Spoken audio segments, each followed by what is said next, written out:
All right, we'll jump into the next thing that I think that I found, and I saw an interesting story. You know, obviously, I want to kind of go over. We were talking about, MPD and some of the other entities here in the Memphis area. So I wanted to jump over to two stories about MPD that I found to be interesting.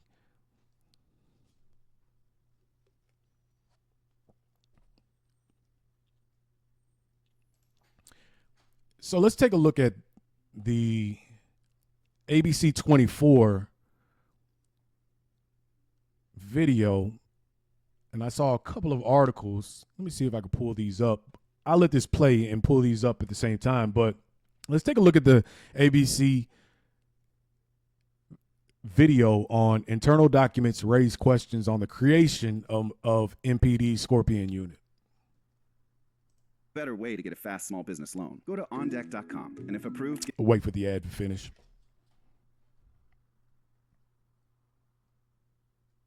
get your funds as soon as the same day. Your loan is on deck.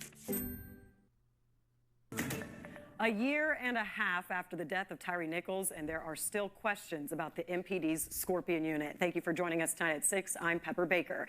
Tonight, ABC 24 News obtained internal documents that contradict what Interim Police Chief C.J. Davis previously claimed about the Scorpion Unit's creation. ABC 24's Scott Mattis is live in studio with the details. Scott? Well, good evening, Pepper. On January 9th of this year, C.J. Davis went before Memphis City Council as a part of a confirmation hearing. And she was asked some pretty direct questions like, when was this unit created and who created it? She says it was there before she got there, though under a different name. But this document that I'm holding paints possibly a different story. Who set up the Scorpion Unit? Where did that come from?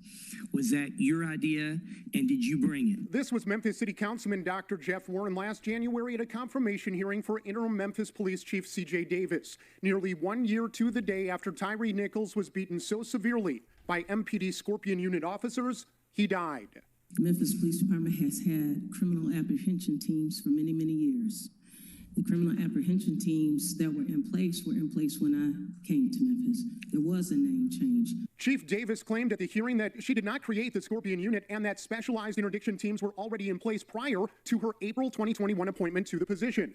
Those units existed when I got here. But according to Memphis Police documents dated November of 2021 obtained by ABC 24 News, MPD says they were introducing a newly formed unit within the MPD, dubbed the Scorpion Unit. The Scorpion Unit was the crime assault unit that was already in place and was being modified to the Scorpion Unit. Warren tells me Friday the crime assault unit was already in place when Davis was pinned with the gold badge in 2021, but was later renamed the Scorpion Unit because of modifications made to that unit.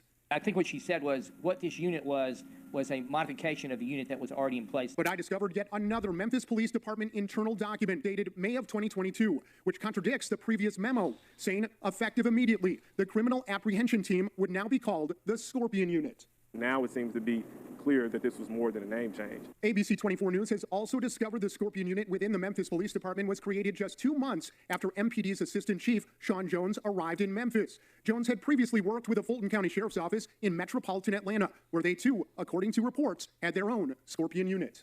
Memphis City Councilman J.B. Smiley says this new revelation now brings up more questions than the council has answers. When we talk about what happened in January when we were going through the confirmation hearings, I think many council members just wanted complete candor, and I'm not sure if all the truth made its way to the council, and I'm just curious to see what the council says after this new information has come to light.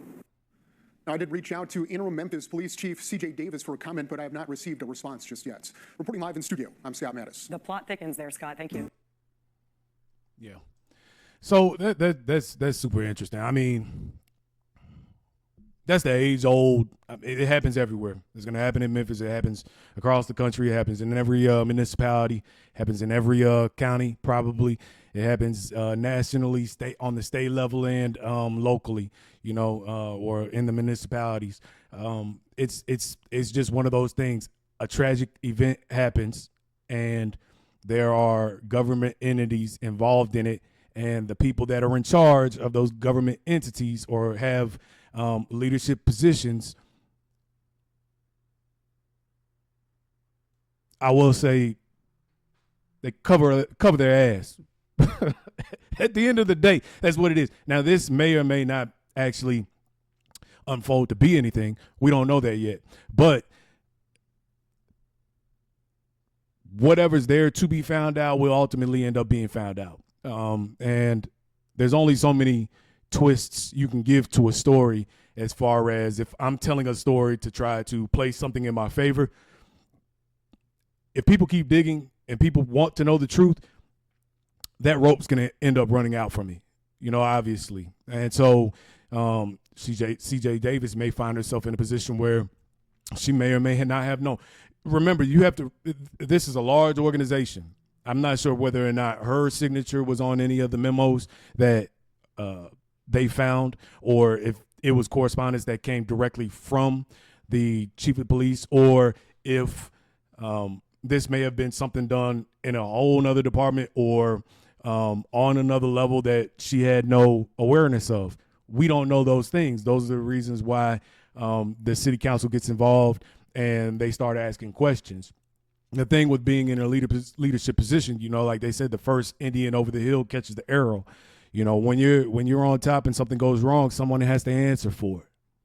And right now, that's the chief of police. And so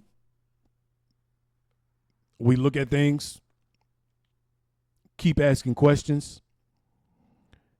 There has to be some type of accountability, and obviously, in something like this, even if the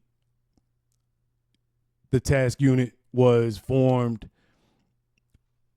later than what she described initially, saying that it had been in place before she even arrived, versus in 2022 when she was already here, tell the truth on it, because the whole situation is bad already. What's the point of trying to cover something up, because all you're doing is making it worse? Everybody has their reasons for doing things. I just feel like, at the end of the day, somebody's going to catch that arrow, and right now it seems like it's squarely on CJ Davis for a lot of reasons, not just necessarily Tyree Nichols. And that was a horrible situation overall, and I won't even jump into that because that happened so long ago, and there's no reason to, unless we have something specific to speak directly to that situation. I won't even jump into that. But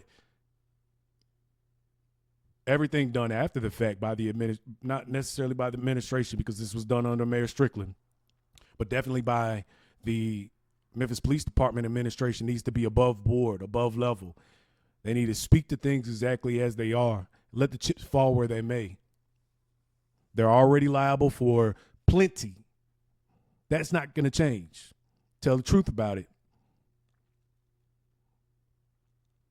And that's just the bottom line. So I thought that was an interesting story. And then also we had something pop up that kind of is in the same ilk